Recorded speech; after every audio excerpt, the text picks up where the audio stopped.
Good afternoon. It is December 2nd. I'm back out on location, getting started on this power plant finally. We mapped out where our earth anchors are going to be. It's a 20-foot pole, so each anchor will be 20 foot away from the base of it, and we'll have perfect right triangles for our guy wires. For mounting, we just happen to have this nice heavy steel beam concreted into the ground for another 5 feet below us.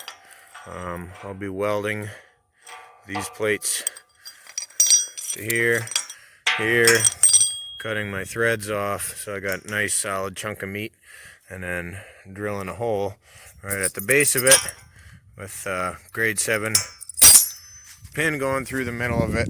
That way it can tip up, and I only need to disconnect one cable if I need to lower it for servicing.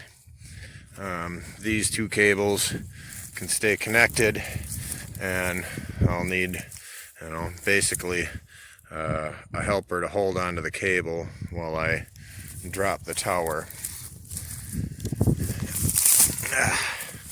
Got my flange mounted, squared off all the way around, welded a bead all the way around that, all the way around the inside, cleaned it off real good and painted it with Rust-Oleum. Same with the rings for the guy wires. Those are on there real good.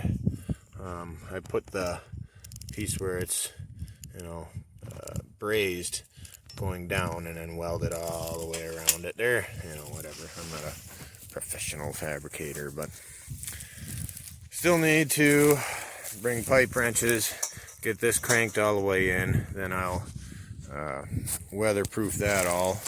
But yeah, our stakes are gonna get pounded all the way into the ground, leaving just enough to paint, probably fluorescent pink or something, so nobody kicks them. And then I'll dig out a 2 foot by 2 foot hole around that. These are 5 feet. They're already pounded into the ground, almost a foot. And then the weight of that concrete plus those going all the way into the ground will be my earth anchors. This is galvanized steel, just square channel, good strong stuff though, and I can hook my turnbuckles to that. Here's our turbine.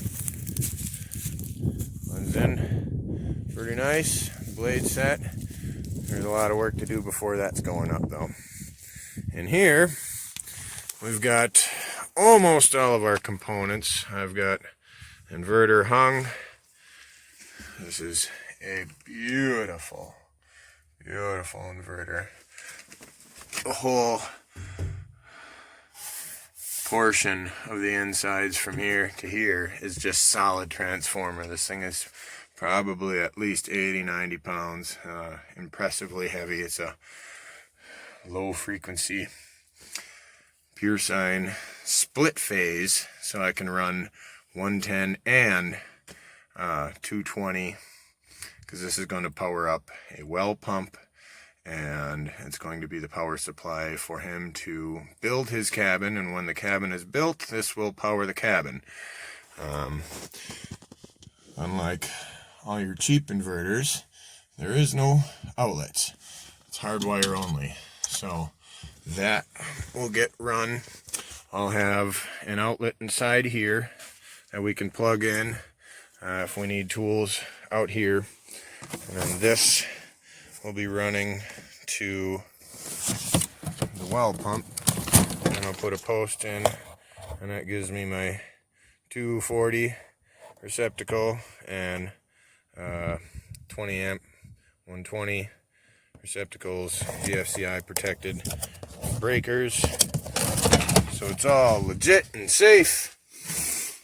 And we've got our 100 amp solar charge controller that will be harnessing 1,000 watts of solar, which is unnecessarily large for the amount of solar we're going to have to actually plug into this, but we're building this for expansion. Down the road, if he has more demand for power, we can add panels easier than upgrading a charge controller. So, you know, all of this can be added to. We're starting with good core components, a badass inverter, and a badass charge controller.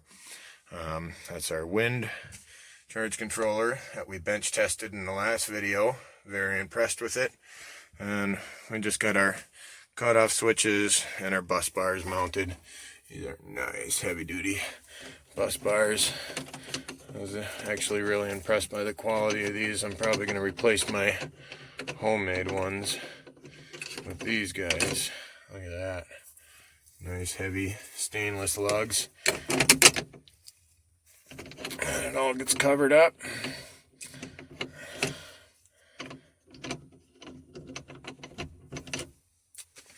And for connecting our batteries, this is only half of the batteries. We've got Trojan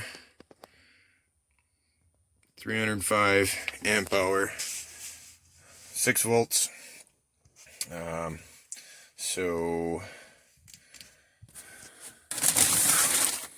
at 48 volts, that gives us 305 amp hours at 48 volts. So it'll be 4 more batteries in here, all strung in a series to the bus bars and so on, using all 0 gauge stranded copper to connect the batteries and run to the bus bars. In the inverter, I'll be using 6 gauge or 4 gauge to connect the charge controllers.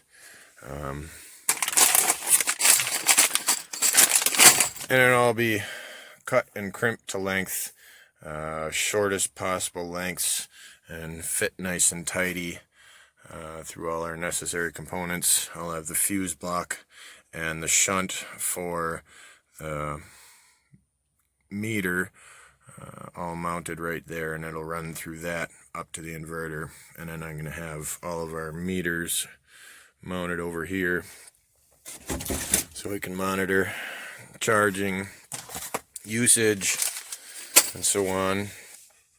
Our hardware kit's ready. Yeah, again, this inverter is really nice. Comes with a battery temperature sense control and a remote power switch if you want it. I don't think this is going to make it to the cabin, so we probably won't even use that. It's got what we need up there, but it's got power save mode, standard mode, and then this can be programmed to do anything. It's got a built-in, I believe, 40 amp battery charger, so it can run off of a generator or off of shore power. If it's on battery priority, the batteries run low, it'll just charge them. It can start a generator, or it can be a backup system for say a permanent residence. You live in a city or somewhere where there's frequent power outages. We can have a system like this set up. Power goes down, this cuts in, and you don't even know power went down. It'll run off the batteries until power is restored, and when power is restored, it'll recharge the batteries, so there's never any damage done. Got our hardware for the turbine, 3/16 5mm galvanized cable. It's a 840 pound working load, so those 3 cables, you know, I definitely think that's going to hold her down. It's only a 20-foot tower. I've got the same on my big turbine on a 35-foot tower at home, and it will be just fine. Before I actually hook everything up, that heated blanket is going to go inside of this, and then another layer of foam on top of that. and that will warm the floor up and be hooked to a thermostatic digital relay. So when temps get down to 25 degrees Fahrenheit or so, that'll kick on. That uses about 40 watts, and that'll just warm the floor up, keep the hard freeze out of these batteries. These are not cheap. So anyways, that's the progress for now. I still need a little bit more lumber, build my rack, and that's going to ride on these poles, and that will support 10 100-watt polycrystalline solar panels. So we'll have 1,000 watts of solar charging, 600-watt turbine, and pretty capable system inside here that we can always add more to and squeeze more batteries in there if we needed. And of course, insulated. This will get walled in yet. So yeah, it should stay nice and tidy. These are all going to make heat while they're in use also. While the solar and the wind turbine are charging, they will generate heat. So they've got nice big heat sinks built right in. So heat will rise up off of those, circulate around in here. That'll make heat if it runs. I don't worry too much about this thing freezing. So anyhow, thanks for watching. See you next time.